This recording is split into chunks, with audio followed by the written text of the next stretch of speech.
नमस्कार. Glossary of philosophy याच्यामध्ये आपण विविध संकल्पना पाहणार आहोत. त्यातली पहिली संकल्पना आहे ॲस्थेटिक्स. त्यालाच आपण सौंदर्यशास्त्र असं म्हणतो. सौंदर्यशास्त्र हा तत्वज्ञानाचा असा भाग आहे की जो कला, सौंदर्य, रसिकता, कलानुभव यांचा अभ्यास करतो. सुंदर म्हणजे काय, एखादी कलाकृती मनाला का भावते हे शोधण्याचे कार्य तो करतो.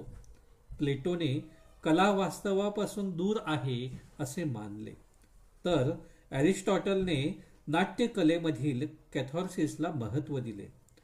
आधुनिक तत्वज्ञ कांटने सौंदर्य म्हणजे निस्वार्थ आनंद असे परिभाषित केलेले आहे. संगीत, चित्रकला, शिल्प, नाटक, साहित्य यांच्याबरोबरच आजच्या डिजिटल कलाही सौंदर्यशास्त्राच्या अभ्यासात येतात. सौंदर्यशास्त्र व्यक्तीची सौंदर्यदृष्टी विकसित करून समाजाच्या मूल्यांना आकार देते. धन्यवाद.